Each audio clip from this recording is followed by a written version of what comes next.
మహిమ ఘనత ప్రభావములు ఘనుడైన క్రీస్తు యేసు పరిశుద్ధ నామమునకు కలుగునుగాక. అందరూ చేతులెత్తి అలాగే యేసయ్యకు స్తోత్రం చేద్దాం. హల్లెలూయా, హల్లెలూయా, హల్లెలూయా. ప్రభువైన యేసుక్రీస్తు ప్రశస్త నామంలో ఏర్పాటు చేయబడిన ఈ ప్రత్యేకమైన సభలలో పాలు పొందడానికి ప్రభువు చూపిన కృపను బట్టి నేను ప్రభువును స్తుతిస్తున్నాను. నన్ను ప్రేమతో ఆహ్వానించిన షిలోహు ప్రార్థనా మందిరం దైవ సేవకులు పాస్టర్ అవినాష్ గారు, వారిని బట్టి పాస్టర్ గారు, వారి కుటుంబాన్ని బట్టి నేను ప్రభువును స్తుతిస్తూ, వారు ప్రభు కొరకు పడుచున్న ఈ ప్రయాస ఆత్మల రక్షణార్థమై సంఘక్షేమం కొరకు ప్రభు యొక్క పరిచర్యలో వారు పడుచున్నటువంటి ప్రయాసను బట్టి ప్రభువును స్తుతిస్తూ, పాస్టర్ అవినాష్ గారు అంటే ఒక ప్రత్యేకమైన గౌరవం. ఎందుకంటే వారు చాలా భారంతో దేవుని సేవ చేస్తున్నారు. పాస్టర్ గారికి నా హృదయపూర్వక వందనాలు. వేదిక మీద ఉన్న దైవజనులందరికీ, కనులైన దైవజనులందరికీ యేసయ్య నామములో వందనాలు. అందరికీ వందనాలండి. దేవునికి స్తోత్రం. ఈ ప్రాంతానికి దైవ సేవకులు పాస్టర్ సతీష్ గారు వారి ద్వారా నేను 2 years బ్యాక్ 2-3 times ఈ పరిచయంలోకి రావడం, మా సహోదరుడు పాస్టర్ బాలు గారు ఈ ప్రాంతంలో పలుమార్లు వచ్చిన విధానం, అలాగే ఈ సభల గురించి కూడా వారు తెలియచేసిన సమయం ఉదయం నుంచి ఆయన కూడా ఫాలో అవుతున్నారు. 8:45కి మీరు వెళ్ళండి అని. అలాగున మీ మధ్యకు రావడానికి ప్రభు కృప చూపాడు. ఇక్కడికి రావడం నేను దీవించబడ్డాను. ఎందుకంటే ఇంచుమించు 6 అనుకుంటా, 6 పెద్ద ప్రసంగికులు గొప్ప ప్రసంగాలు చేశారు. నిజంగా సండే స్కూల్ పాటలు వింటున్నాం, సండే స్కూలు స్కిట్స్ వింటున్నాం. కానీ ఈ సభల్లో ఒకే అంశం మీద 6 చిన్న బిడ్డలు ఒక ప్రత్యేకమైన రీతిలో చాలా ప్రశస్త అనుకుంటా కదా, ఫస్ట్ అమ్మాయి ప్రశస్త విశ్వాసం వినుట వలన విశ్వాసము కలుగును అని మొదలుపెట్టి ప్రశస్త శాభాదేశపు రాణి గురించి మాట్లాడింది. నెక్స్ట్ సాహితీ కదమ్మా, ఎస్ సాహితీ అదే వాక్యాన్ని తీసుకుని రక్తస్రావ రోగి గురించి మాట్లాడటం. 3rd one ఎవరు, 3వ పాప హర్షిత అదే వాక్యాన్ని తీసుకుని మేరీ మార్తా లాజర్ గురించి మాట్లాడింది. ఒకసారి వారి కొరకు చెప్పకూడదామండి. నిజంగా లాస్ట్ వన్ అనుకుంటే 4వ పాప, 3 అమ్మాయిలు చెప్పారా, 4 అమ్మాయిలు చెప్పారా, 4 అమ్మాయిలు కదా. నెక్స్ట్ వన్ చెప్పింది రాహాబు గురించి మాట్లాడారు. నేను రాసుకున్నానండి.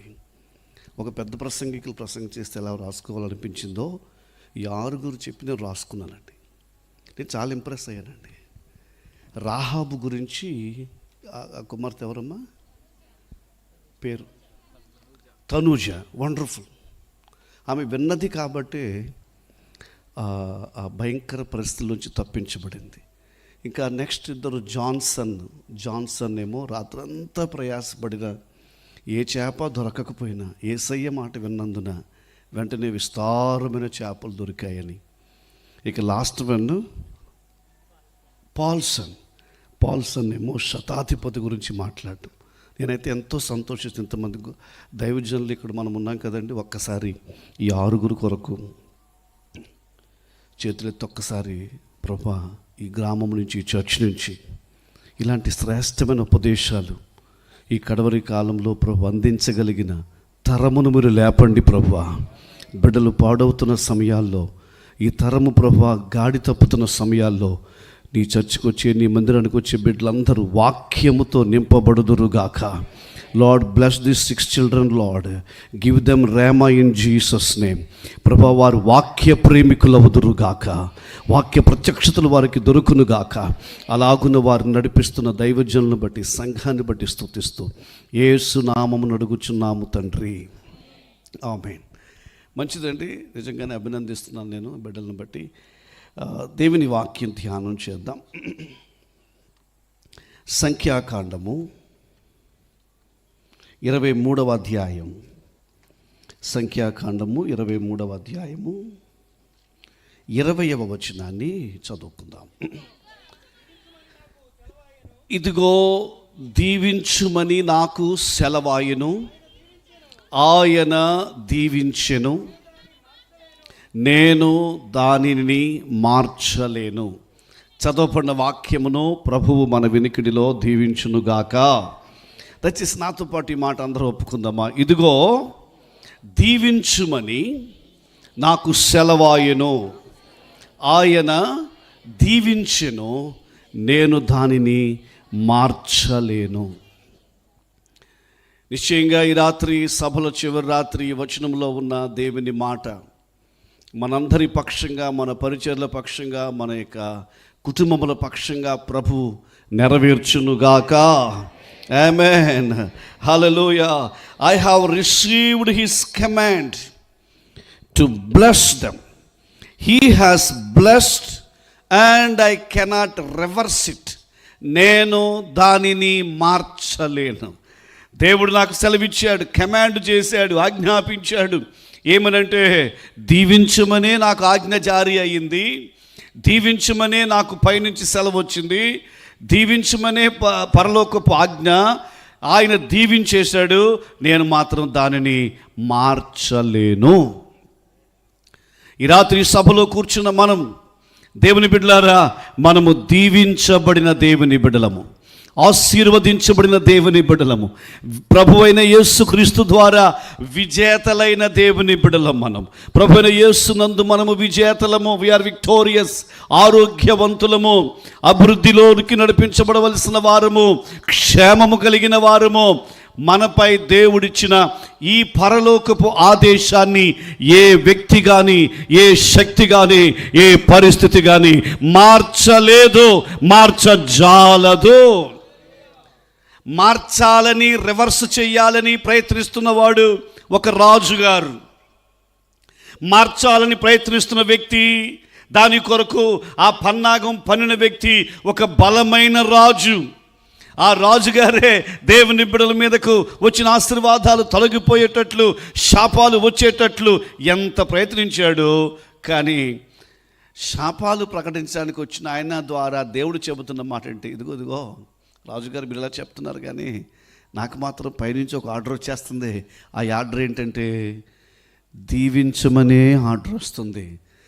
యేసయ్య దీవించాడు, యెహోవా దీవించాడు, నేను దానిని మార్చలేను. అమ్మా, నీవు దీవించబడిన వ్యక్తివి. నీకు దేవుడిస్తున్న ఆశీర్వాదాన్ని ఏ వ్యక్తి, ఏ శక్తి మార్చలేడు. నీ బిడ్డలు దీవించబడిన వారు ఏ వ్యక్తి, ఏ శక్తి మార్చలేరు. పాస్టర్ గారు, దేవుడు మనల్ని దీవించారు, మనల్ని దేవుడు ఆశీర్వదించారు, మన పరిచయం దేవుడు అభివృద్ధి చేస్తారు. ఏ పరిస్థితియు దానిని మార్చజాలదు. ఎవరు చెప్పారు ఈ మాట? మనకు తెలుసు, బిలాము. కొన్ని నిమిషాలు ఈ వాక్యాన్ని మనం ఆలోచన చేస్తే, దేవుని బిడ్డలు ఇశ్రాయేలీయులు ఐగుప్తు దేశం నుంచి బయలుదేరారు. ఐగుప్తు బంధకాల్లోంచి వారు బయలుదేరినప్పుడు 40 సంవత్సరాల యాత్ర. వాస్తవంగా 3.5 days, ఒకవేళ లేట్ అయితే 4 days, మరీ ఇంకా నత్తనడక నడిస్తే కూడా 40 రోజుల్లో రీచ్ అయిపోయే ప్రయాణాన్ని 40 సంవత్సరాలుగా దేవుడు చేశాడు. మనకు తెలుసు ఆ విషయం. ఈ 40 సంవత్సరాలు ఎందుకు దేవుడు చేశాడు ప్రయాణాన్ని అంటే, ఒకటి వారి అవిధేయత, స్వయంకృత అపరాధం. రెండవది ఏంటంటే, వారు ఒక 4 days, 4 రోజుల్లోనే రీచ్ అయిపోతే, 4 రోజుల్లో రీచ్ అయిపోతే బహుశా వారికి ఒక 4-5 గ్రామాలు మాత్రమే పరిచయం అవుతాయి.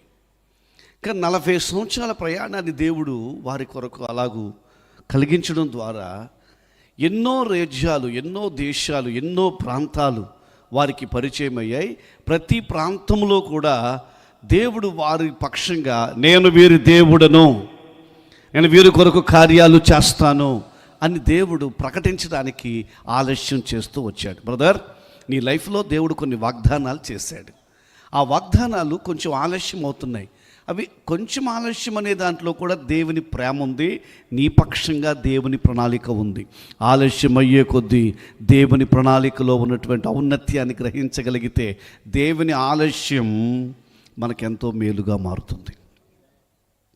సరే, ఈ ప్రయాణాలలో ఒక సంఘటన అందరికీ తెలిసిన విషయం అండి. కొంచెం నాతో పాటు అందరం కలిసి అందరం కలిసి పాట పాడారు, అందరం కలిసి ఆరాధన చేశారు. మంచి ఆరాధన. బ్రదర్ శ్రీకాంత్ గారు వండర్ఫుల్ వర్షిప్, స్పిరిచువల్ వర్షిప్ చేశారు, మంచి పాటలు పాడారు. నేనేం కోరుతున్నానంటే, ఇప్పుడు అంతమంది కలిసి పాట పాడుకున్నాం, ఆరాధన చేసుకున్నాం, ప్రార్థన చేసుకున్నాం, కాబట్టి ప్రసంగం కూడా అందరం కలిసే చేసుకుందాం. సో నేను ఒక్కడే చెప్పడం అలా కాదు, అందరం కలిసి వాక్యం కొత్త విషయాలు ఏం కాదు, అందరం కలిసి ఆలోచించేద్దాం. ఏం జరిగిందంటే, వారి ప్రయాణంలో నడిచేవారు 6 లక్షల మంది అండి, నడవలేని వారు ఇంకా చాలామంది ఉన్నారు. ఎంత చెప్పినా ఒక 10-15 లక్షల మంది ప్రజలు వీరు ప్రయాణంలో ఆ కాలం ముందు ఇప్పుడు ఎలాగో ప్రతి ఇంటికి ప్రహరీ గోడ ఉంటుందో, ఆ కాలం ముందు ప్రతి ప్రాంతానికి లేకపోతే ప్రతి ఊరికి ప్రాకారాలు ఉండేవి. ఆ సాయంకాలం అయ్యేటప్పటికి పెద్ద పెద్ద ఇనుప గడియలు వేసేసేవారు, తలుపులు పెట్టేసేవారు, డోర్ లాక్ చేసేసేవారు. అందుచేత వారు అంటే ఏ క్రొత్త వ్యక్తి కూడా ఊరిలోకి అనవసరంగా రావడానికి అవ్వదు ఆ కాలం ముందు. అలాంటి పరిస్థితుల్లో ఇశ్రాయేలీయులు ప్రయాణంలో వారు వెళ్ళొచ్చున్న మార్గాల్లో ఉన్న దేశాలు చుట్టూ ప్రాకారాలు ఉన్నప్పుడు వీరు వెళ్ళి పర్మిషన్ అడిగేవారు. సార్, మేము కనానుకు వెళుతున్నాం, ఐగుప్తు నుంచి బయలుదేరాం, మాకు కొంచెం మీరు దారిస్తే మేము వెళ్ళిపోతాము, మా ప్రయాణం ద్వారా మేము ఈ ప్రాంతం గుండా వెళ్ళడం ద్వారా ఏదైనా నష్టం కలిగితే మేము దాన్ని తప్పకుండా భర్తీ చేస్తాము అని రిక్వెస్ట్ చేసేవారు. కొన్ని దేశాలు వారు ఏం చేసేవారంటే అలాగే అని ఇచ్చేవారు. ఇవ్వడం ద్వారా ఆ ప్రాంతాలకు మేలు కలిగేది. ఎందుకంటే 10 లక్షల మంది ప్రజలు నడుస్తుంటేనండి ఆ ఊరిలో ఉన్న టీ కొట్టుకి ఎంత లాభం, ఆ ఊరిలో ఉన్న డ్రింక్ షాప్కి ఎంత లాభం, ఆ ఊరిలో ఉన్నటువంటి బిజినెస్ పీపుల్కి ఎంత లాభం, దేశానికి ట్యాక్స్ రూపంలో ఎంత లాభం, చాలా బాగుండేది. కానీ కొన్ని దేశాలు వారు, కొన్ని ప్రాంతాల వారు ఏమన్నారు, నో, వద్దు, మేము పర్మిషన్ అవ్వం అనేవారు. అప్పుడు మళ్ళీ రిక్వెస్ట్ చేసేవారు. వాళ్ళు అనేవారు, మేము ఇవ్వమండి అనేవారు. ఇక ఇవ్వము అంటే వేరే మార్గం గుండా వెళ్ళే మార్గాలు లేవిక, దేవుడు ఈ మార్గం గుండా వెళుతున్నాడు. వారు మరలా అడిగేవారు, సార్ మేము ఈ రూట్ గుండా వెళ్తాం, మీకే హాని చెయ్యం అని చెప్పినా సరే వారు మాత్రం ఒప్పుకునేవారు కాదు. ఇంక ఒప్పుకోకపోతే ఇంకేంటండి విషయం, అంతేగా, థ్యాంక్ యూ సార్, తిరగబడ్డం, యుద్ధం చేయడం అండి. యుద్ధమే. ఎంతమంది దైవజనం ఉంటే నాకు ఎంతో బలం అండి, ఎందుకంటే అదే కోరుతున్నాడు, అందరం కలిసి మాట్లాడుకుందాం వాక్యం. థ్యాంక్ యూ అయ్యగారు. యుద్ధమే జరిగేది. యుద్ధం జరిగితే ఏముండేది, తప్పనిసరిగా యుద్ధం అంటూ జరిగితే గ్యారంటీగా ఈ దేవుని బిడ్డలే గెలిచేవారు. ఆమేన్. ఆ యుద్ధాలు ఎలా ఉండేవంటేనండి, రాక్షస దేహము కలిగిన ఒక ఆయన పడుకునే మంచం, ఒక రాజుగారు పడుకునే మంచం 18x9 అటండి, 18 అడుగుల పొడవు, 9 అడుగుల వెడల్పు, భాషాను రాజైన ఓగు. అంత భారీ దేహమున రాజుగారు పర్మిషన్ ఇవ్వలేదు, యుద్ధం చేశారు, ఓడిపోయాడు. ఓడిపోవడం కాదు, సంహరించబడ్డాడు. అమోరీయుల రాజైన సీహోను హతము చేయబడ్డాడు. ఇక ఒకటే జరిగేది, పర్మిషన్ ఇచ్చారా ఆ ప్రాంతానికి మేలు వెళ్ళడానికి, పర్మిషన్ లేదా యుద్ధం ప్రకటించబడేది. యుద్ధంలో గ్యారంటీగా ఈ దేవుని బిడ్డలే గెలిచేవారు, వారు ఓడిపోయేవారు. ఇది జరుగుతుండగా ఈ 40 సంవత్సరాల ప్రయాణంలో మనము నేర్చుకుంటున్న ఈ రాత్రి మన కాన్సన్ట్రేషన్ ఒక ఘట్టం, ఒక ప్రాంతం. అదేంటంటే ఇంచుమించుగా ఇక చాలా సమీప ప్రాంతంలోకి వారు మోయాబు అనే ప్రాంతానికి దగ్గరలోకి వచ్చేసారు, ఆ సరిహద్దుల్లోకి వచ్చేసారు, ఆ ఎడారిలోకి వచ్చేసారు. ఇప్పుడు మోయాబు రాజు చాలా అప్డేట్గా ఉన్నాడండి. సిస్టర్ గారు వినండి, బ్రదర్స్ వినండి. మోయాబు రాజు అసలు ఆ దేశపు రాజ్య సంగతి అని తెలుసలేదు నాకు తెలియదు, కానీ దేవుని బిడ్డల సంగతులు బాగా అప్డేట్ ఉంటున్నాడండి. ఎంత అప్డేట్లో ఉంటున్నాడంటే వీళ్ళు ఎక్కడి వరకు వచ్చారు, ఎక్కడి వరకు వచ్చారు అని చూసుకుంటున్నాడు. అలా చూసుకునే లోపల అతనికి అర్థమైపోయింది, దే ఆర్ వెరీ నియర్, వాళ్ళ దగ్గరకు వచ్చేసారని. అప్పుడు అతను బాషాను రాజును ఓగును చంపేసిన వాళ్ళు వీళ్ళు, అమోరీ రాజును సీహోను చంపేసిన వాళ్ళు వీళ్ళు వచ్చారంటే దారి చెయ్యాలి, దారి ఇవ్వకూడదు, నేను తగ్గకూడదు అనుకున్నాడు. నేను తగ్గకుండా దారి ఇవ్వకుండా ఉంటే వీళ్ళు ఏం చేస్తారు, మీరు మాట్లాడినాము, యుద్ధం చేస్తారు. యుద్ధం చేస్తే గ్యారంటీగా నేనేమైపోతాను, ఓడిపోతాను. ఎంత సతమతం అయిపోతున్నాడంటే అతని తర్జనపరచంలో అతనికి ఒక కుతంత్రం, ఒక ఈవిల్ స్కీమ్ అతనిలోకి వచ్చింది. ఏంటదంటే వీళ్ళు నాతో యుద్ధం చేయకూడదు, నేను పర్మిషన్ ఇవ్వకూడదు. దానికోసం వాడు వేసిన మోయాబు రాజు అయిన బాలాకు వేసిన పన్నాగం ఏంటంటే, అసలు వీళ్ళు శపించబడితే, వీళ్ళ మీదకి శాపం వస్తే అసలు నా దగ్గరికే రారు కదా. కాబట్టి వీళ్ళ మీదకు శాపం ప్రకటించాలి. వీళ్ళని శపించగలిగిన వాడు ఎవరున్నారు అని ఆలోచన చేశాడు. అందుకు అర్థమవుతుంది కదండి. అంటే యుద్ధం చేస్తే ఓడిపోతాను, యుద్ధం చేయకుండా అసలు ముందే వీళ్ళని శపించేస్తే, ముందే వీళ్ళు నిర్వీర్యం చేసేస్తే, శపించడం అంటే ఏమవుతుంది, శాపాలంటే ఏమవుతాయి, శాపం వల్ల ఆర్థిక కష్టాల్లో గురవుతారు, శాపం వల్ల బలహీనులు అవుతారు, శాపం వల్ల హ్యాండిక్రిపుల్డ్ అవుతారు, శాపం వల్ల ఏవేవో సమస్యలు ఎదుర్కొంటారు. కాబట్టి అవి కానీ వీళ్ళకి వచ్చేస్తే వీళ్ళు అసలు దగ్గర రారు అని ప్లాన్ వేసాడు. ఆ ప్లాన్లో భాగంగా శపించడానికి ఎవరా అని ఆ దేశం నుంచి ఇంచుమించుగా 640 కిలోమీటర్లు అని విన్నాను ఎక్కడో, 640 కిలోమీటర్ల దూరం ఉన్న ఒక ప్రవక్త గారు ఆయన దగ్గరికి తన రాజ్యంలో ఉన్నటువంటి కొంచెం ఆఫీసర్లను పంపించి డబ్బులు నజరానాలు ఇచ్చి, ఆ ప్రవక్త వస్తే అతను కానీ మన కొండలు ఉన్నాయి కదా, మన కొండ మీద నిలబడి దూరం నుంచి వస్తున్నటువంటి ఇజ్రాయేలు జనాంగాన్ని శపిస్తే సరిపోతుంది అని ఒక పెద్ద ప్లాన్ వేసాడండి, డిజైన్ చేశాడండి. వారు వెళ్ళారు, బిలాము దగ్గరికి వెళ్ళారు. బిలాము దగ్గరికి వెళితే మోయాబు రాజు పంపించాడు, సార్ మీరు వస్తే మీరు ఎవరిని శపిస్తే వాళ్ళు శపించబడతారు, మీరు ఎవరిని దీవిస్తే వారు దీవించబడతారు, మీరు రండి దయచేసి అని వేడుకున్నాడు ప్రతినిధుల ద్వారా. బిలాము అన్నాడు, ఆగండి అలాగ వచ్చేట కావద్దు, నేను నా దేవునికి ప్రార్థన చేస్తానని లోపలికి వెళ్ళి ప్రార్థన చేశాడు. ప్రార్థన చేసి వారు నా నైట్ ఉండమని చెప్పి ప్రార్థన చేయగానే దేవుడు ఏం చెప్పాడు, 22వ అధ్యాయం 12వ వాక్యం ఎవరైనా చదవగలరండి? 22వ అధ్యాయం 12వ వాక్యం.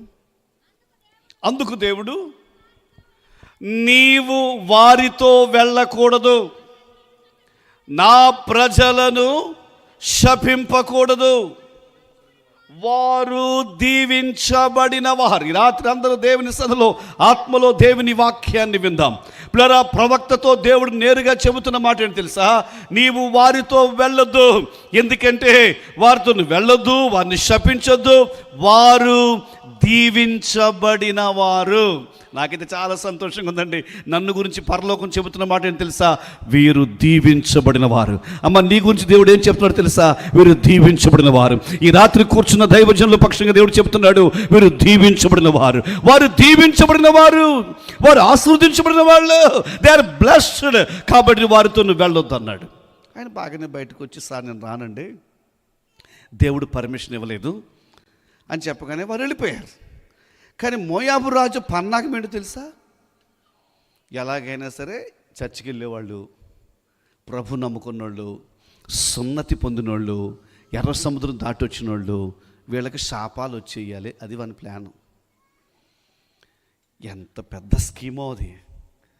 ఆ శాపాలు ప్రకటించడానికి వాడు వేసిన పన్నాగంలో మరలా ఈసారి కొంచెం హై ర్యాంకింగ్ ఆఫీసర్లను పంపించాడండి. వారు బాగా కన్విన్స్ చేయగలరు అనుకుంటా, వారు బాగా చెప్పగలరు అనుకుంటా.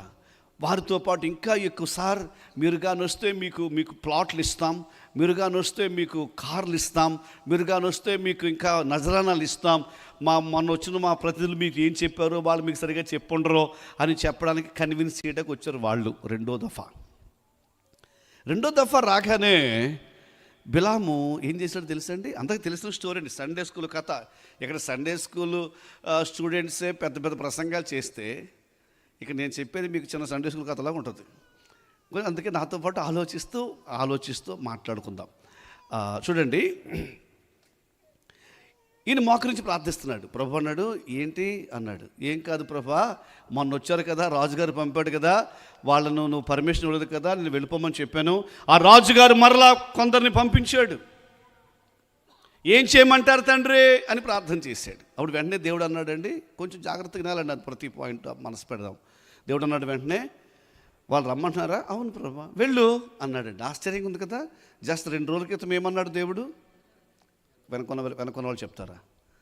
ఏమన్నాడు? వెళ్ళొద్దు అన్నాడు. ఇప్పుడు ఏమంటున్నాడు?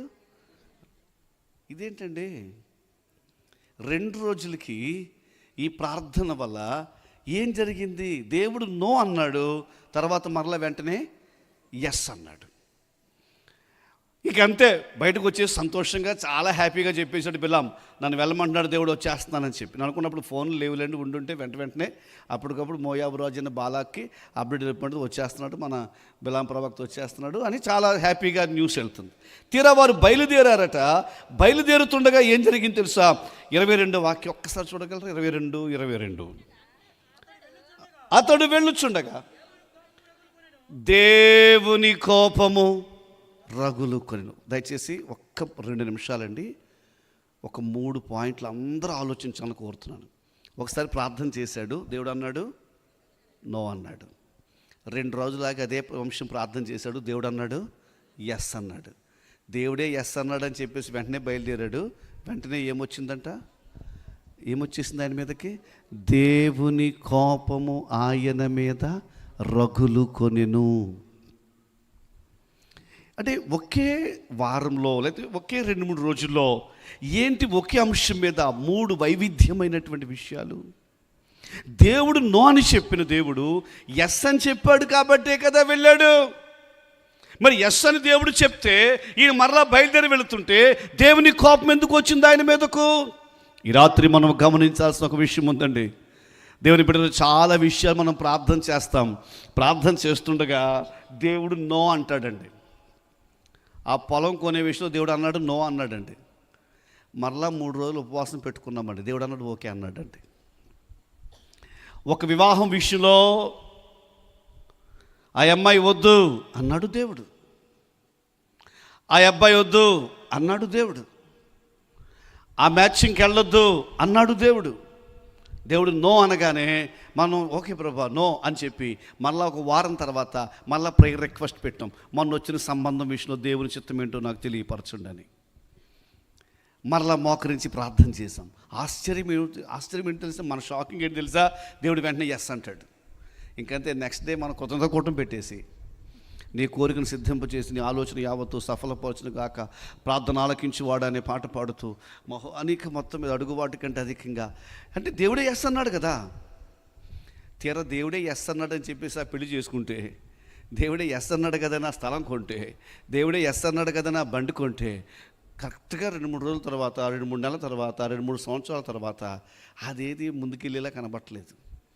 మనకు గజిబిజిగా ఉంటుంది. ఏంటంటే ప్రభా నీవు చెప్తేనే కదా చేసుకున్నాను. ఇక్కడ గమనించాల్సి దేవుని శాస్త్రం ఒకటి తెలుసుకోవాలండి.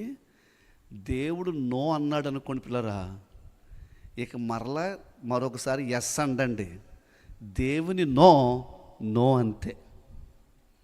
దేవుడు వద్దన్నాడంటే ఇంక వద్దంతే. మనమే ఏం చేస్తామంటేనండి, ఉపవాసాలు ఎట్టేసుకుని లేకపోతే ఇంకా ఎంతమంది ఎన్ని ప్రేయర్ టవర్స్ పంపించేసి దానికి మనం అంటే ఒక మాటలో చెప్పాలి సింపుల్గా, దేవుని దగ్గర బలవంతంగా సంతకాలు పెట్టించేసుకుంటాం.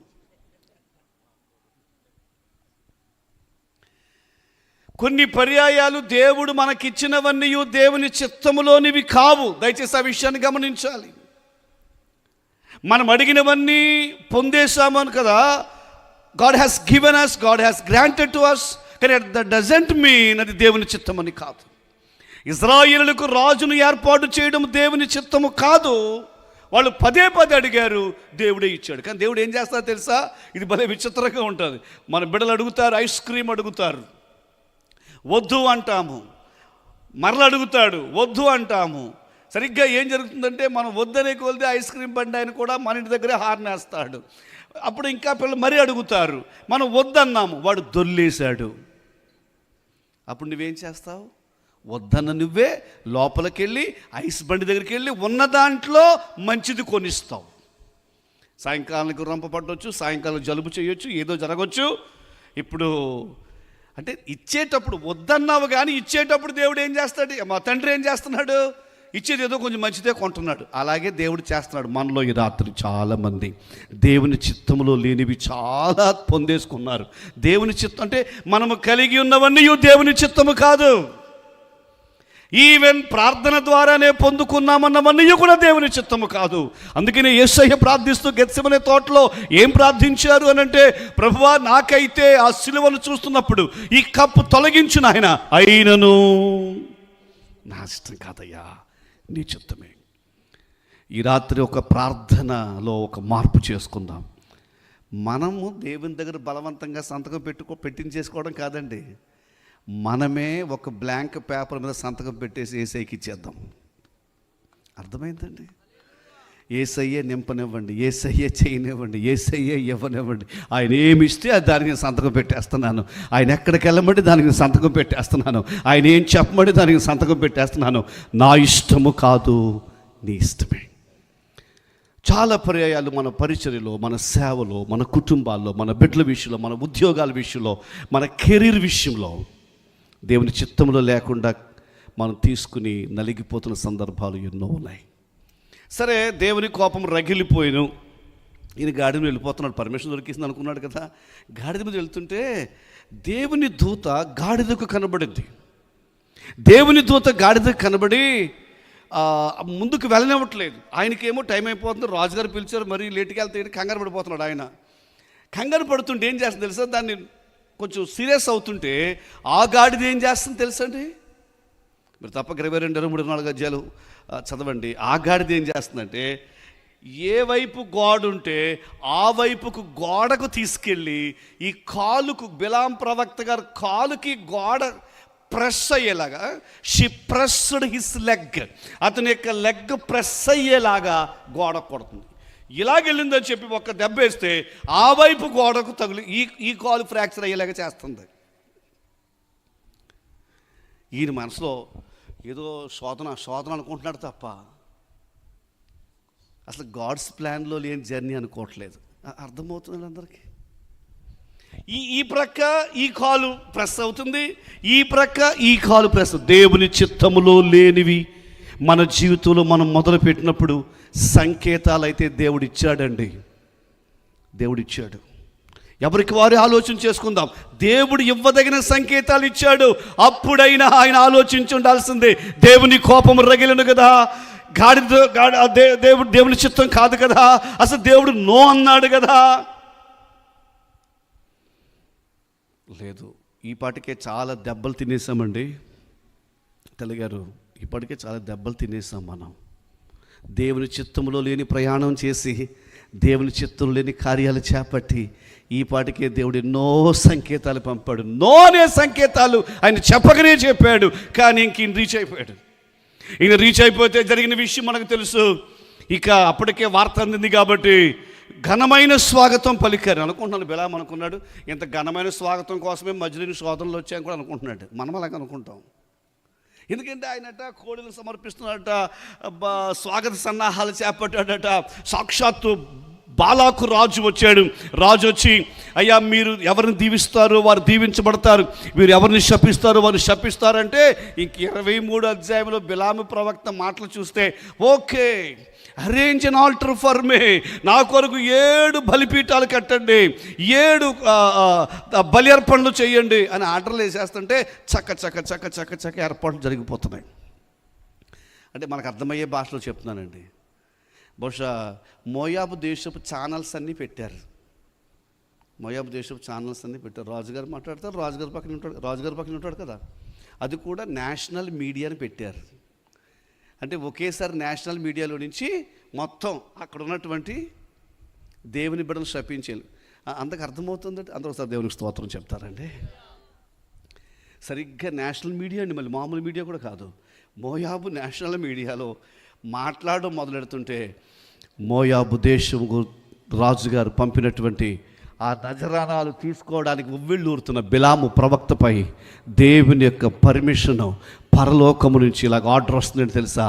ఇదిగో వీరు దీవించబడిన ప్రజలు, వీరు ఆశీర్వదించబడిన ప్రజలు, వీరిని శపించకూడదు.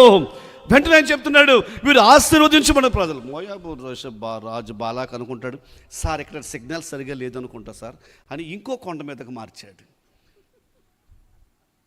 అక్కడ ఇంకా పవర్ఫుల్గా చెప్తున్నాడు, ఇశ్రాయేలీయులనగా ఆశీర్వదించబడిన ప్రజలు. దయచేసి ఇది ఒక కథలా కాదు తల్లి, నీ కుటుంబం గురించి దేవుడు చెబుతున్న మాట. మోయాబు స్పిరిట్ మన కుటుంబాల మీద ఏలుబడి చేస్తోంది.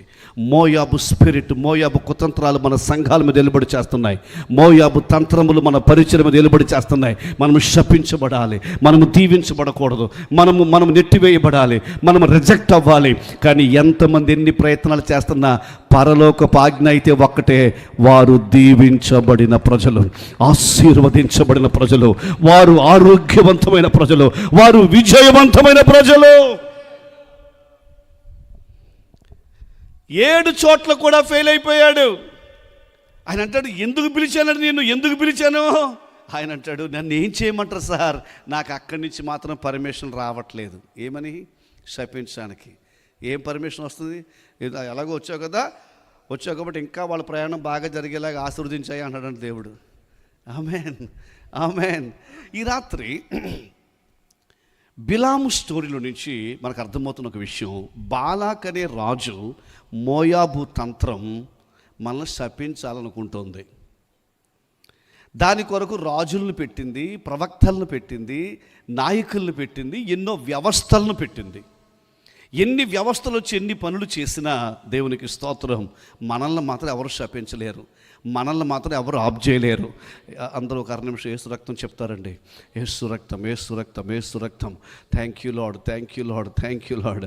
నువ్వు ప్రారంభించిన పనిని ఎవరు ఆప్ చేయలేరు, నువ్వు ప్రారంభించిన పనిని ఎవరు ఆప్ చేయలేరు. పాస్టర్ గారు, మీరు ప్రారంభించిన సేవను ఎవరు ఆప్ చేయలేరు. ఏ వ్యక్తి, ఏ శక్తి, even in the devil in the hell, నరకము నుండి ఏ శక్తియు కానీ, పాతాళము నుండి ఏ వ్యక్తి, ఏ శక్తియు కానీ, ఏ దురాత్మల సమూహము కానీ, నీ పరిచయను కానీ, నీ కొరకు దేవుని ప్రణాళికను కానీ అడ్డగించజాలదు. బాలాకు రాజుకి అవ్వలేదు, మోయాబు రాజుకి అవ్వలేదు, ఎవరికి అవ్వలేదు. కానీ బిలాము చనిపోయాడు, మోయాబు చనిపోయాడు, కానీ ఆ స్పిరిట్ మాత్రం ఎప్పటికి కూడా పనిచేస్తుంది. అర్థమవుతుందండి?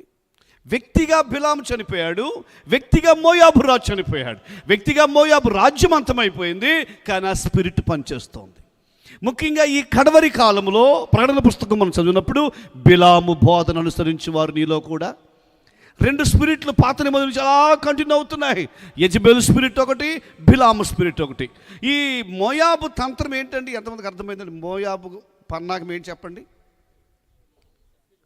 Thank you. మనము శపించబడిపోవాలని వాడి ప్లాన్ అండి. ఇప్పుడు దేవుడైతే మనల్ని ఆశీర్వదించాడండి, కానీ ఆశీర్వదించబడిన మనము వ్యక్తి, శక్తి, పరిస్థితులు, అపవాది కూడా మనం శపించలేడండి, నేను నమ్ముతున్నాను.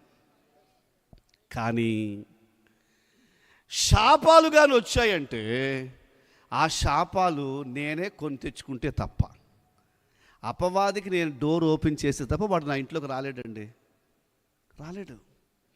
శాపానికి నేను డోర్ ఓపెన్ చేసుకుంటేనే వస్తాడు. ఈ రాత్రి నెమ్మదిగా, క్లుప్తంగా మోయాబు స్పిరిట్, మరలా చెప్తున్నాను, మోయాబు స్పిరిట్ మనం శపించబడ్డాం.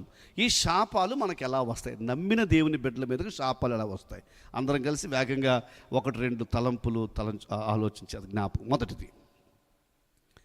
మొదటి కుటుంబం బైబిల్లో ఎవరు? నాకున్న ఒక చిన్న బలహీనత ఏంటంటే అందరూ మాట్లాడాలని నా ఆశ.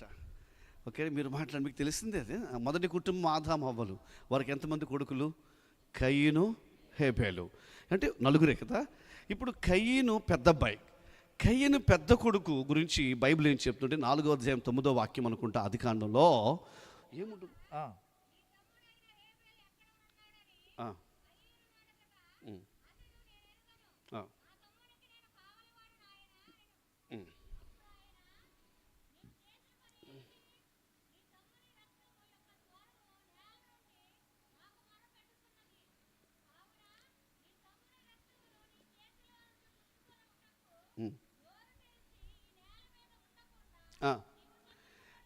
ఎవరు శపించబడినవారు?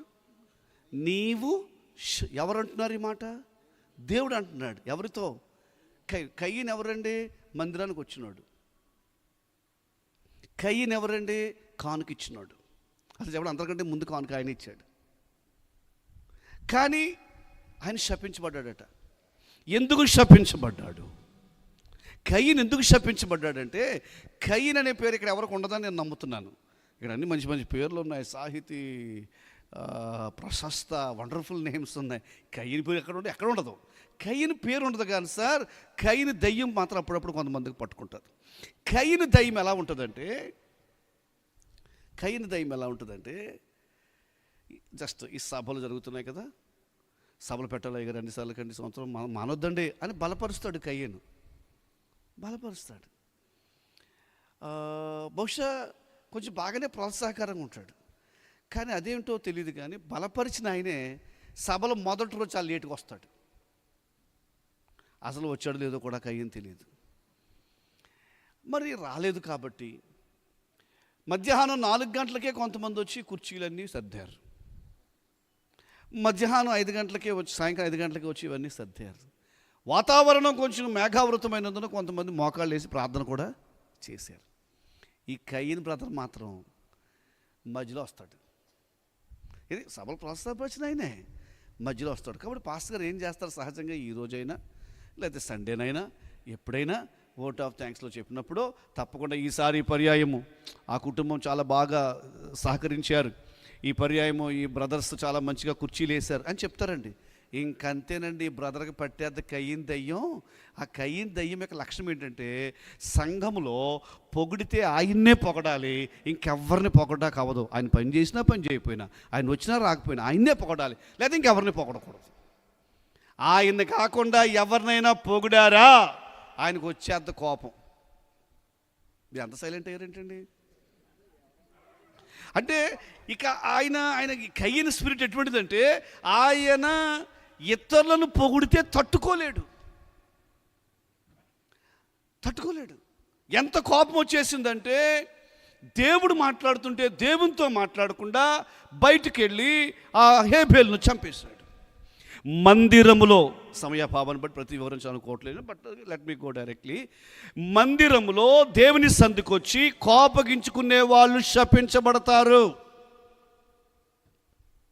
పాస్టర్ గారి మీద కోపగించుకునేవాళ్ళు, పాస్టరమ్మ గారి మీద కోపగించుకునేవాళ్ళు, తోటి విశ్వాసం మీద కోపగించుకునేవాళ్ళు. అదేమిటో చర్చికి వచ్చాక నీకు కోపం తగ్గాలి కానీ కోపం ఎక్కువైంది ఏంటమ్మా? పాట ఎవరిదని కోపగించుకునేవాళ్ళు, పేరు చెప్పలేదని కోపగించుకునేవాళ్ళు. కోపగించుకున్న కయ్యేను ఏమయ్యాడు? శపించబడ్డాడు. వాస్తవంగా నాకెందుకో కయ్యని గురించి చదివినప్పుడల్లా చాలా బాధ అనిపిస్తుంది, జాలి అనిపిస్తుంది. అసలు కయ్యని కదా దీవించబడవలసినాడు, కయ్యని కదా ఆస్వాదించబడవలసినాడు. ఆస్వాదించబడింది ఎవరు? హేబేలు బదులైన షేతు పుట్టిన వంశం దీవించబడ్డారు. మెతూషెల పుట్టాడు, 969 సంవత్సరాలు బ్రతికాడు. వారి వంశం నుంచి హానోకు వచ్చాడు, వారి వంశం నుంచి నోవాహు వచ్చాడు, వారి వంశం నుంచి లెమేకు వచ్చాడు. కానీ ఈయన కాదండి, ఇంకంటే డబుల్ బ్లెస్సింగ్స్ అన్ని కయ్యని లైఫ్లోకి రావాలండి. కానీ మందిరములో కోపగించుకోవడం కుటుంబానికి ఏం తెచ్చిందండి? బ్రదర్, దేవుడేమి నేను దీవించాడమ్మా, నీ కోపం వల్ల ఆశీర్వాదాలు పోతున్నాయి. ఈ సభలో ఈ రాత్రి కోపం తగ్గించుకో, కోపాన్ని విడిచిపెట్టు. మొదటి కారణం శాపానికి అది మోయాబు. మీరేమనుకుంటున్నారంటే నేను అంతేనండి, నేను కొండబద్దలు కూడా మాట్లాడేస్తాను, మీరు ఏంటని చెప్పండి. అదేమి కాదు, నేను మోయాబు స్పిరిట్ ట్రాక్లో పడేశాడు. మోయాబు తంత్రం అర్థమైపోయింది. ఏంటి తెలుసా? నీవు కానీ మందిరంలో కోపగించుకుంటే, దైవజనం మీద కోపగించుకుంటే నువ్వు శపించబడిపోతావు. అది వాడికి బాగా తెలుసు. So he is provoking you with the spirit of anger. రెండవ కారణంలోకి వెళ్ళిపోతాను. అది 9వ అధ్యాయం ఆదికాండం. నోవాహుకి ఎంతమంది బిడ్డలు? అందరూ చెప్పాలి దయచేసి. షేము, హాము, యాపేతు. Thank you sir. షేము, హాము, యాపేతు. ఈ ముగ్గురు 100 సంవత్సరాలు ఇంచుమించుగా వాళ్ళ నాన్నగారితో కలిసి కష్టపడ్డారండి. షేము, హాము, యాపేతు ముగ్గురు కష్టపడ్డారండి. ముగ్గురు చెక్కలు మోసారు, ముగ్గురు మేకులు మోసారు, ముగ్గురు కష్టపడ్డారు. ముగ్గురు తండ్రి దర్శనంలో, తల్లి దర్శనంలో చాలా సహకరించారండి. చేయవలసిన పనంతా చేశారండి. చెప్పాలంటే ఈ ముగ్గురు యొక్క ఫ్రెండ్స్ అందరూ తిరుగుతుంటే వీళ్ళు మాత్రం వాళ్ళ నాన్నగారి మాటే విన్నారండి. అమ్మ వింటున్నారు తల్లి? అంత మంచివాళ్ళండి వీళ్ళు ముగ్గురు. కానీ వీళ్ళ ముగ్గురు భార్యలు కూడా చాలా మంచివాళ్ళండి, వెరీ గుడ్ ఫ్యామిలీస్. కానీ విచిత్రం ఒక విషయం ఏంటి, 9వ అధ్యాయంలో జలప్రళయం తరువాత నోవాహు ద్రాక్ష తోట వేసుకుని ఆయన ద్రాక్షారసము త్రాగి మత్తుడై బట్టలు ఊడిపోయేటంత మత్తులోకి మత్తుడైపోయాడు. మీకు తెలిసిన స్టోరీయే. అప్పుడు వాళ్ళ చిన్న కొడుకు హామట బయటకు వచ్చి నాన్నకు బట్టలు లేకుండా పడిపోయినాడని తాగేసినాడని తెలిసి, అనయ్య షేమన్నయ్య, యాపేతన్నయ్య, నాన్న తాగేశాడు, నాన్న బట్టలు లేకుండా పడుకున్నాడు అని చెప్పాడట. అప్పుడు వాళ్ళిద్దరు ఏం చేశారంటే, ఇక హాము చెప్పిన విషయాన్ని తెలుసుకుని వాళ్ళిద్దరూ ఒక బట్ట పట్టుకుని వెళ్ళి నాన్న దిగంబరత్వాన్ని చూడకుండా బట్ట కప్పారు. ఇది జరిగింది కదా. నోవాహు నిద్ర నుండి లేచి, మత్తు నుంచి లేచి ఆయన అన్న మాట ఏంటి తెలుసా? కనాను శపించబడిన వాడై దాస్తగును, అతడు హాము కుమారుడు కదా. కనాను సన్ ఆఫ్ హాము అంటే ఏం జరిగింది తెలుసండి? హాము శపించబడ్డాడటండి. సార్, హాము శపించబడ్డ కారణం ఏంటండి? ఆయన వాళ్ళ నాన్నతో కలిసి చెక్కలు మోయలేదా? ఆయన వాళ్ళ నాన్నతో కలిసి 100 సంవత్సరాలు మేకులు మోయలేదా? ఆయన వాళ్ళ నాన్నతో కలిసి అన్ని పనులు చేయలేదా? చేశాడు. కానీ ఏంటో తెలుసా? అతను చేసిన ఒకే ఒక మిస్టేక్ ఏం తెలుసా? నాన్న గురించి బయట బ్యాడ్గా చెప్పాడు. తప్పు నాన్నదే. మనకు అనిపిస్తుంది అసలు ఎంత రీజనింగ్ చేసినా ఫాదర్స్ మిస్టేకే, కానీ బయటికి వెళ్ళి బ్యాడ్గా చెప్పాడు. చెప్పింది కూడా ఎవరెవరికో చెప్పలేదు. ఎవరికి చెప్పాడు? అన్నయ్యులకే చెప్పాడు. ఈరోజు ఎంత శాపమో తెలుసా? తల్లిగా అందరూ వింటారండి, నాతో అందరూ తెలుసుకోవాల్సింది, ఎవరైనా తల్లిని కానీ తండ్రిని కానీ నీ నోటితో అపహసిస్తే శాపం వచ్చేద్ది.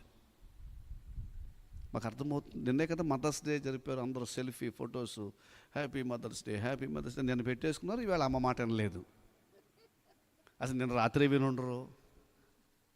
మరలా చెప్తున్నాను, ప్రేమతో చెప్తున్నానండి, ఎవరైనా తల్లిదండ్రులను కానీ గేలి చేసి మాట్లాడినా, తల్లిదండ్రులను అపహాస్యంగా మాట్లాడినా, చులకన చేసి మాట్లాడినా శాపం వచ్చేద్దండి. అంతే. ఈ రోజుల్లో నాకు హృదయంలో ఇటీవల ప్రభు నాకు ఇచ్చిన భారం, బాధ, వేదన ఏంటంటే, అసలు మనం నమ్మినదేమో ఆశీర్వదించే దేవుడిని నమ్మం, ఆశీర్వదించబడవలసిన వాళ్ళం. కానీ ఎందుకు ఈ బాధలు, ఎందుకు ఈ శాపాలు? ఎక్కడో తల్లిని తండ్రిని శపించావు నువ్వు. తల్లిని తండ్రి గురించి బ్యాడ్గా మాట్లాడావు, తల్లి తండ్రి గురించి హేళనగా మాట్లాడావు. నీ తల్లి నీ తండ్రి వారిని గురించి ఎట్టి పరిస్థితుల్లోనూ వారి గురించి నెగిటివ్ మాట్లాడకూడదు. అయ్యా, అర్థమవుతుందండి? ఈరోజు శాపం పోవాలంటే తల్లిదండ్రులు ఉంటే దయచేసి వారి దగ్గరికి వెళ్ళి హృదయపూర్వకమైన క్షమాపణ కోరండి. హృదయపూర్వకమైన క్షమాపణ కోరండి. హృదయపూర్వకంగా వారు మిమ్మల్ని క్షమించాలి. వారు ఎప్పుడో క్షమించేశారు. నేను చెప్పేది తల్లిదండ్రులు ఎప్పుడూ క్షమించేస్తారు. కానీ తల్లిదండ్రులను మనకు 2 తల్లిదండ్రులు. ఒకటి బయలాజికల్గా మనకు జన్మనిచ్చిన మన తల్లిదండ్రులు, రెండోది మనకు వాక్యంలో నడిపిస్తున్న మన సంఘ కాపర్లు, మనకు ఆత్మీయ తల్లిదండ్రులు. ఎంతమందికి అర్థం? మొదటి కారణం ఏంటి చెప్పండి? చర్చిలో కోపతాపాలు పెట్టుకున్న వాళ్ళకి ఏమొస్తాయి? 2, తల్లిదండ్రులను శపించకూడదు. శపించడం కాదు, తల్లిదండ్రులను హేళనగా మాట్లాడకూడదు. దేవుని తర్వాత మనము నిజముగా గౌరవించాల్సింది మన తల్లిని, మన తండ్రినండి. నీకు మేలు కలుగునట్లు నీ తండ్రిని తల్లిని, బైబిల్ గ్రంథంలో బెత్షెబా అనే ఒక తల్లి ఉంది. ఆ బెత్షెబా గురించి మనం అందరం కూడా ఎండగడతాం. కానీ మనమే అలా అంటే, ఆ కాలం ముందు బెత్షెబాను గురించి రాజభవనంలో ఎంత బ్యాడ్గా మాట్లాడుకుంటారు, బెత్షెబా గురించి ఎంత చిట్టగా చెప్పుకుంటారు. ఒక విషయం తెలుసా? బెత్షెబా కొడుకు రాజు అయ్యాడు. బెత్షెబా కొడుకు రాజు అవ్వగానే సొలొమోన్ సింహాసనం మీద కూర్చుండగా బెత్షెబా ఒకరోజు ఆఫీస్లోకి వచ్చింది. ఆమె అలా వస్తుంటే వాక్యం చెప్తుందంటే, అతడు రాజుగారు లేచి నిలబడ్డాడంటే ఎవరి కోసం? తల్లి కోసం. ఆయన నిలబడ్డాడంటే రాజు నిలబడితే ఏమవుతుంది సార్? మొత్తం రాజభవనం నిలబడిందండి. అతడు వెళ్ళి నమస్కారం చేశాడంట. ఇప్పుడు ఎవరైతే తల్లిని ఆడిపోసుకున్నారో ఇప్పుడు ఆ తల్లికి అందరూ నమస్కారం చేసేలా చేశాడు కొడుకైన సొలొమోను. ఈ దినమంతా దయచేసి గమనించాలి. నేను మరలా చెప్తున్నాను, మీ తల్లి తండ్రి ఎవరికైనా బ్యాడ్ అవ్వచ్చేమో, నీకు మాత్రం కాదు. ఎందుకంటే వారు నీకు మంచి తల్లి, వారు నీకు మంచి తండ్రి. ఒకసారి మన తల్లిదండ్రుల కొరకు చేతులు దేవునికి స్తోత్రం చేద్దాం. ఏదో ఒక గంట సేపు ప్రసంగం వినడానికి మనం కూర్చోలేదండి. ఇంతకంటే శక్తివంతుల సందేశాలు మీరు వింటారు. కానీ నా హృదయంలో బాధం, శాపాలు పోవాలి. శాపం అంటే అమ్మా నాన్నను దూషించమన్నది ఇప్పుడు ఎవరి తంత్రం అన్నట్టు? ఇది మోయాబు తంత్రం. మనం శపించబడిపోవాలి. అది సాతానుగాడి ప్లాను. నువ్వు శపించబడాలంటే నీ తల్లిని తండ్రిని నువ్వు అవమానపరచకూడదు. ఎట్టి పరిస్థితుల్లోనూ అమ్మను నాన్నను సంతోషపెట్టడమే. అమ్మకు శాలువా కప్పడం ఉపయోగమే లేదు, నాన్నకు దండ వేయడం ఉపయోగమేమి లేదు. అసలు వారు దండలు కోరుకోరు, వారు శాలువాలు కోరుకోరు, వాటి వల్ల ఉపయోగం లేదు. కానీ వారితో నువ్వు సమయాన్ని గడుపు. Praise the Lord. వారితో నువ్వు మాట్లాడు, వారి వృద్ధాప్యం ముందు నువ్వు పట్టించుకో. ప్రభు ఆ కృప మనకిచ్చునుగాక. మూడవది, ఎందుకు శాపాలు వస్తాయి? ఒకటి, చర్చిలోనే కాదు, కోపగించుకోవడం శాపానికి కారణం. రెండు, తల్లిదండ్రులను అవమానపరిచావంటే ఏమవుతుంది? శాపం. మూడవది, శారమ్మ ఆమె 90స్లోకి వచ్చేసి 90లోకి వచ్చేసింది. కానీ ఆ కాలపు రాజులు ఆమె అందానికి ఆకర్షితులైపోయేవారు. 20వ అధ్యాయంలో చదవవసరం లేదు, జస్ట్ చెప్పుకుంటూ వెళ్ళిపోతాను. మరొక 2 మాటలు చెప్పి ప్రార్థన చేస్తాను. శారమ్మను అబీమెలెకు తీసుకెళ్తాడు. శారమ్మను అబీమెలెకు తీసుకెళ్ళగానే జరిగింది ఏంటి తెలుసండి? ఆ రాజభవనంలో ఉన్న స్త్రీలందరి గర్భములు మూయబడెను. రాజభవనములో ఉన్న స్త్రీలందరి గర్భాలు మూయబడ్డాయి. ఎందుకు మూయబడ్డాయి? ఏం జరిగింది? పరాయి స్త్రీని ఇంట్లోకి తెస్తే ఆ ఇంటి మీదకి శాపం వస్తుంది. అందరూ వింటున్నారండి. వ్యభిచార మనస్సు, పరాయి స్త్రీ మీద మనస్సు, పరాయి పురుషుని మీద మనస్సు ఇంటి వారందరి మీదకు శాపం తీసుకొస్తుంది.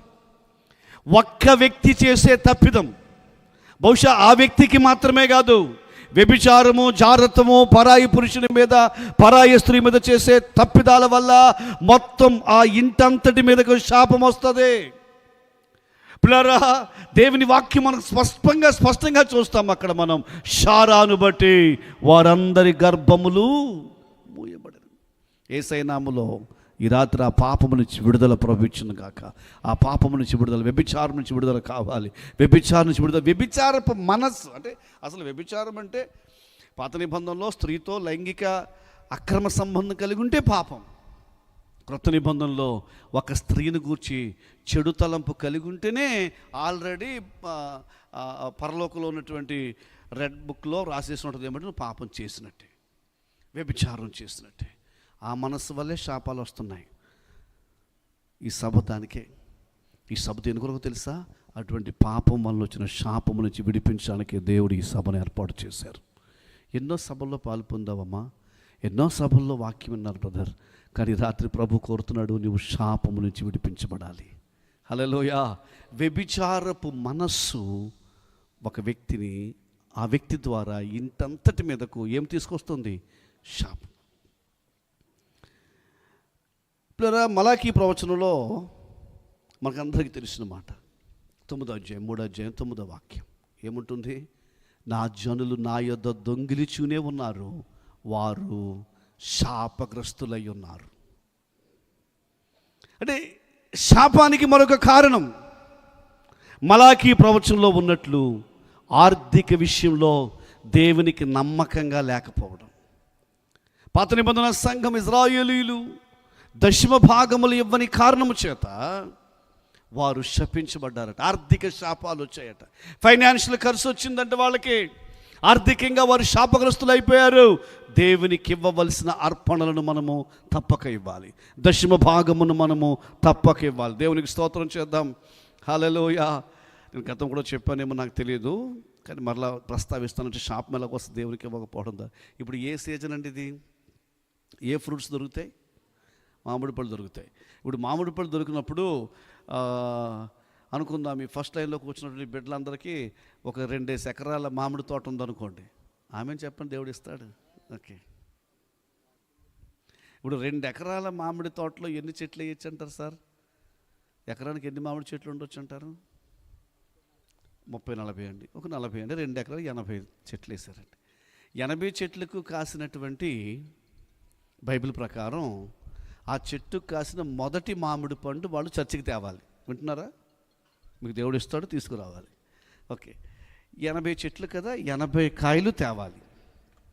అది బైబిల్ క్రమం, ప్రథమ ఫలం అంటారు దాన్ని. ఎందుకు తేవాలి అసలు చర్చికి ఎందుకు తేవాలంటే, ఇప్పుడు వారు మామిడి పళ్ళును చూడండి, ఆ మామిడి పళ్ళు దేనికి కాసాయి? చెట్టుకు కాసాయి. ఆ మామిడి చెట్టు ఎక్కడ వేశారు వీళ్ళు? భూమి మీద వేశారు. ఈ భూమి ఎటువంటిది? భూమి ఆదామును బట్టి శపించబడింది. అందుచేత శపించబడిన భూమిలో వేయబడిన మొక్క శపించబడింది. శపించబడిన భూమిలో వేయబడిన మొక్క శపించబడింది కాబట్టి శపించబడిన మొక్కకు వచ్చినటువంటి పండు కూడా శపించబడింది. కాబట్టి దేవుడు ఏం చెప్తారంటే, మీ చెట్టు మీద ఉన్నటువంటి ఆ మొదటి శాపమును నా మందిరానికి తీసుకురండి. మా మొదటి శాపము నా మందిరానికి తీసుకొస్తే యాజకునికి ఉన్న యాజక అభిషేకమును బట్టి ఆ శాపగ్రస్తమైన మొదటి శాపం మీద యాజకుడు చేతులుంచి ప్రార్థన చేయగా ఆ శాపము కొట్టివేయబడి ఆశీర్వదించబడుతుంది. ఈ మొదటి కాయ ఇక్కడ ఆశీర్వదించబడుతుంది కాబట్టి చెట్టు మీద ఉన్న మిగిలిన కాయలన్నీ ఏమవుతాయి? ఇప్పుడు అర్థమైందండి. ఇప్పుడు ఎందుకు తీసుకురావాలి, ఎందుకు తేవాలంటే, శాపము కొట్టివేయబడుట కొరకు ఫైనాన్షియల్ ఖర్చు పోవాలంటే దేవునికి ఇవ్వాలి, అంతే తప్ప దేవునికి లేదని కాదు. ఒకవేళ పాస్టర్ గారులకు అంటారా, కాకులతో పాత నిబంధనలో ఏలియాను పోషించిన దేవుడు ఈ కాలం ముందు పోషిస్తూనే ఉన్నాడు, పోషిస్తాడు. ఆయన ఇప్పటికీ కార్యాలు చేయడానికి శక్తి గల దేవుడు. కానీ నా శాపం పోవాలంటే మాత్రం, నా ఆర్థిక శాపం పోవాలంటే మాత్రం నేను తప్పకుండా నా యొక్క అర్పణలు దేవుని సంధికి ఇంటిని పాది కష్టపడుతుండగా ఎందుకని మన జీవితాల్లో ఆర్థిక అభివృద్ధి రావడం లేదు? ఎందుకు మన జీవితాల్లో ఆర్థికంగా దీవించబడడం లేదు? ఎందుకంటే ఒకటే, మనం ఫైనాన్షియల్గా దేవునికి అర్పణ ఇవ్వడం లేదు. ఎన్ని పాయింట్లు చెప్పాను శాపానికి? మొదటిది, అందరూ మాట్లాడండి దయచేసి. మీకు ఎవరికి నా మీద కోపం లేదు కదమ్మా? కొంచెం గట్టిగా చెప్పండి. అలా అయితే ఎందుకని చెప్పండి? కోపం. 2, తల్లిదండ్రులను అవమానపరచుట. 3, వ్యభిచార మనస్సు. 4, దేవునికి ఇవ్వాల్సిన అర్పణలు ఇవ్వకపోవడం. మరలా చెప్తున్నాను, దేవుడు మనలను దీవించాడు. ఏ వ్యక్తి, ఏ శక్తి మనను ఆపు చేయజాలదు, ఏ వ్యవస్థ మనల్ని ఆపు చేయజాలదు.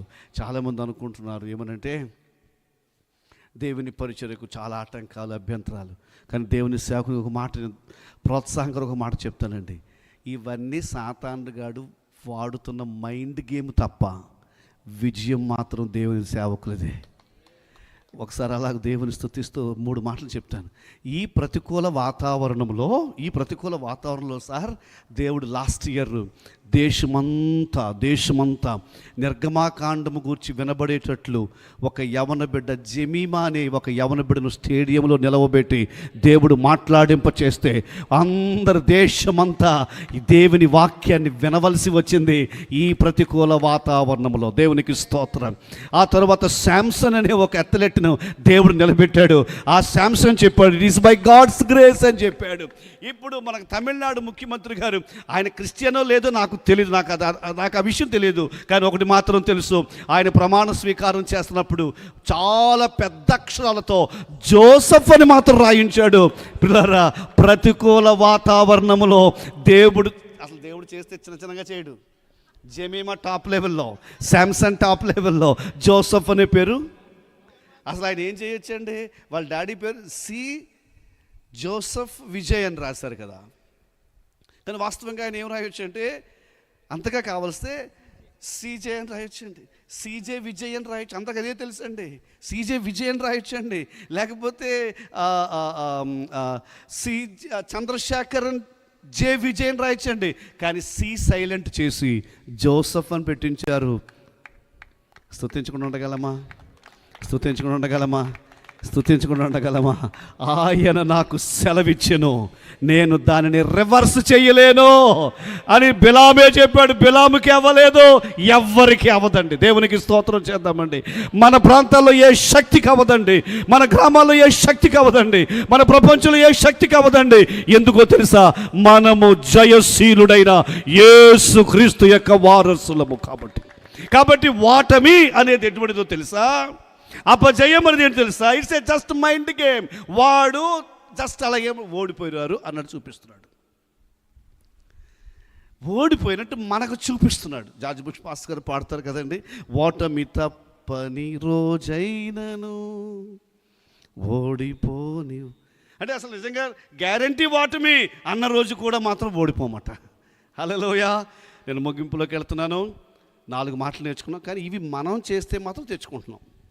అర్థమైందండి? Thank you sir. స్వయంకృత అపరాధం. మరొకటి చెప్పి నేను ముగిస్తాను. యేసు ప్రభు వారు ఈ ప్యాషన్ వీక్ అంటాం కదా, యేసయ్య గర్ధబంపై ఊరేగిన వారం, వారం శిలువ వారం. ఏం జరిగిందంటే ఆ నెక్స్ట్ డే, గర్ధబంపై ఊరేగిన నెక్స్ట్ డే మరునాడు బేతనీయ నుండి యేసు వెళ్ళుచుండగా ఉదయమైనప్పుడు, మత్తయి శుభవార్త 21వ అధ్యాయం 18-20, మార్కు శుభవార్త 11వ అధ్యాయం 12 నుంచి కనపడుతుంది. మర్నాడు ఉదయమందు యేసయ్య బేతనీ నుంచి వెళ్ళుచుండగా, ఉదయమందు ఆయన ఆకలిగొని ఆయన ఏం చేశారంటే అంజూరపు చెట్టు దగ్గరికి వెళ్ళారు ఫ్రూట్స్ తిందామని. కానీ అక్కడ ఏం లేదట, ఫ్రూట్ లేదట, ఫలాలు లేవు. వెంటనే యేసయ్య ఏం చేశారంటే దాన్ని శపించారు. కొంచెంసేపటికి పేతురు ఆశ్చర్యపోయి సాయంకాలం అయినప్పుడు ప్రభా మీరు శపించింది ఎండిపోయిందని చెప్పారు. ఒక మాట అండి, ఉదయమే ఆయనకి ఏమేసింది యేసయ్యకు? కొంచెం వెనక వాళ్ళు చెప్తారండి. ఉదయం మంది ఆకలి వేసినప్పుడు తినేదాన్ని ఏమంటారండి? బ్రేక్ఫాస్ట్, టిఫిన్ అంటారు. టిఫిన్లో మనమైతే ఏం తింటామండి? మనం మాట్లాడండి అమ్మా. ఉదయం టిఫిన్లో ఏం తింటాం? ఇడ్లీ, పూరి, బజ్జీ, గారి, అంతా ఆయిలే పొద్దుటే తినేది. యేసయ్య అయితే ప్రొద్దుటే టిఫిన్కి ఫ్రూట్స్ తింటారండి. యేసయ్య ఉదయమే ఫ్రూట్స్ తింటారండి. అందుకని యేసయ్య ఆకలి వేసినప్పుడు వెంటనే చెడు దగ్గర ఫ్రూట్స్ తింటానికి. యేసయ్య నామంలో మనము ఇక మీదట కొంచెం యేసు లైఫ్ స్టైల్ చదువుదాం.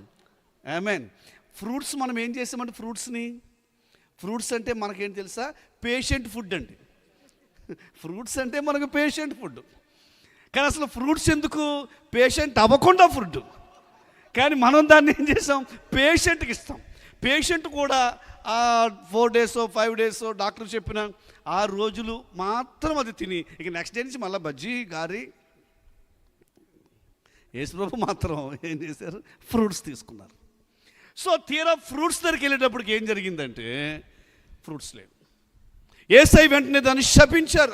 ఆశ్చర్యం అండి, యేసయ్య వెంటనే శపించడం ఏంటి? యేసుప్రభు వారు ఫ్రూట్స్ దొరకనంత మాత్రం శపించారా? మనకు తెలిసిన అర్థమే. అది కేవలం ఒక సాధారణమైన ఆకలి కొరకు అని శపించింది కాదు, ఒక పరమార్థం దాంట్లో దాగి ఉంది కదా. ఇక్కడ ఇంకా స్పష్టంగా ఒక మాట రాయబడి ఉంది. ఏంటి తెలుసా? అది అంజూరపు పండ్ల కాలము. ఇది మరీ బాగాలేదు కదండి అన్నమాట. అది ఆ ఫ్రూట్ సీజన్ కాదు, మ్యాంగో సీజన్ కానప్పుడు నవంబర్లో మ్యాంగో కావాలంటే ఏం బాగుంటుంది? ఇప్పుడు సీతాఫలం కావాలంటే ఏం బాగుంటుంది? అలాగ అడుగుతున్నాడు యేసయ్య. దాన్ని శపించాడు. అనగా ప్రభు ఏం కోరుతున్నాడంటే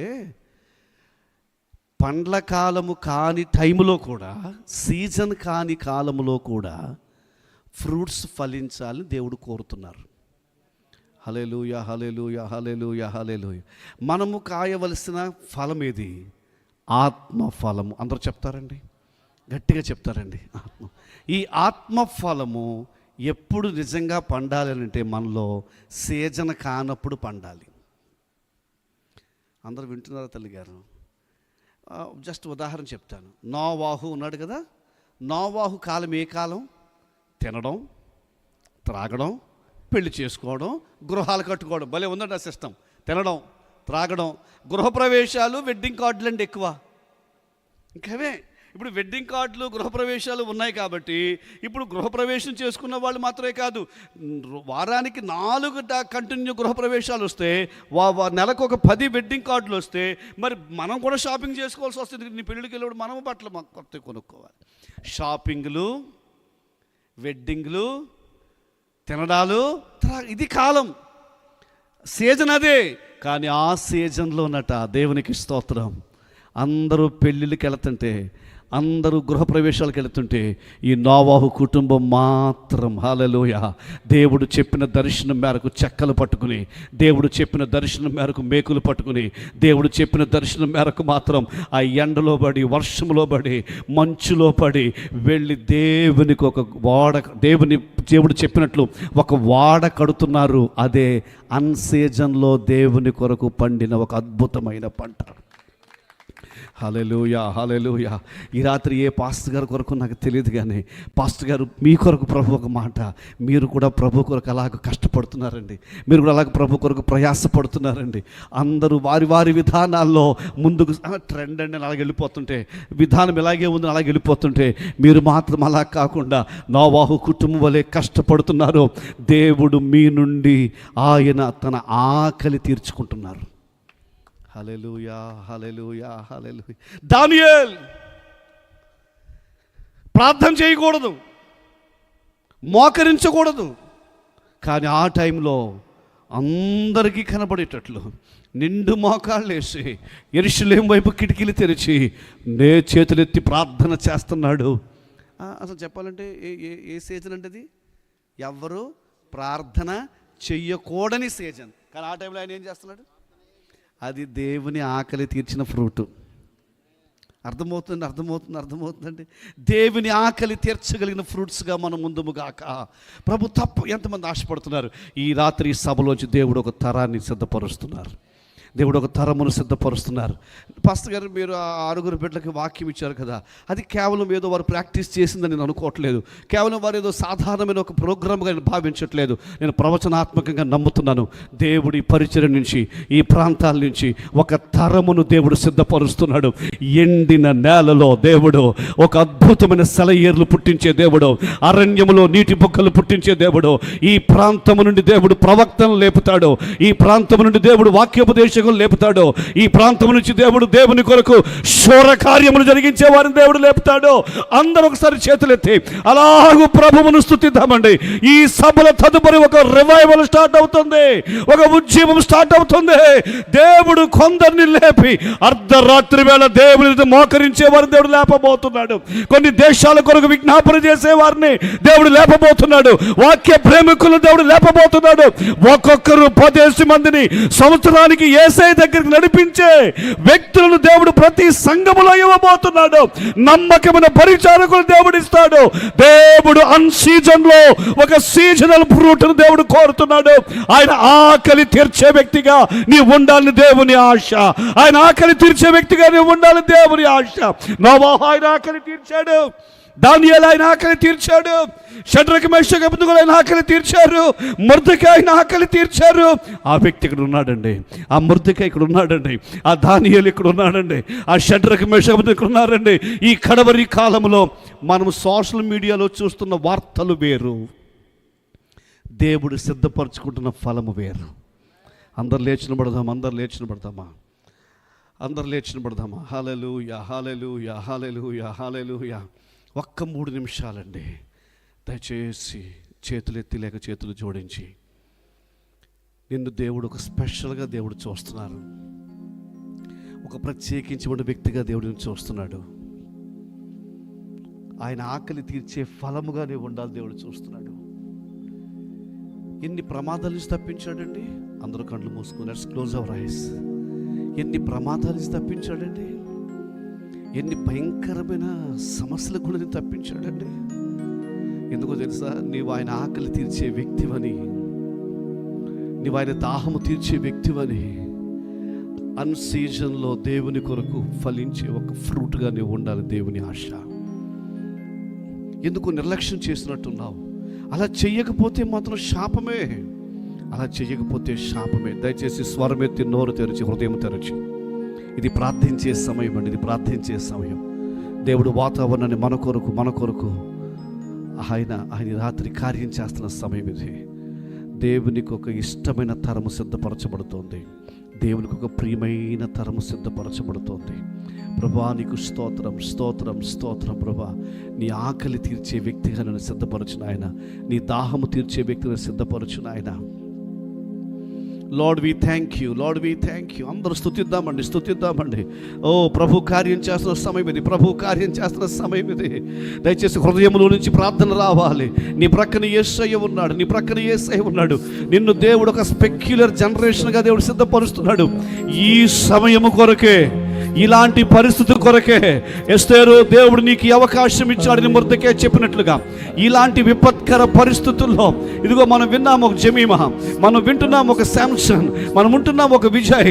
ఈరోజు దేవుడు నిశ్చయంగా అలాంటి వ్యక్తిగా నిన్ను సిద్ధపరచుకుని నీ ఆఫీస్లో, నీ యొక్క రైతుల దగ్గర, నీ పొలములో, నీ వ్యాపారంలో, నీ సంఘములో, ఈ తరములో నీ ఒక పెక్యులర్, నీ ఒక స్పెషల్గా దేవుడు ఉండాలని కోరుతున్నాడు.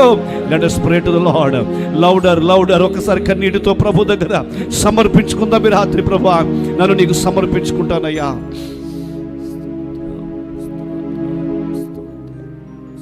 దేవుని వాక్యంలో దేవుని బిడ్డలారా, ఒకవేళ నిజంగా వాక్యం అర్థమైతే ఆయన ఆకలి తీర్చే వ్యక్తిగా నేను ఉండాలనుకుంటున్నాను.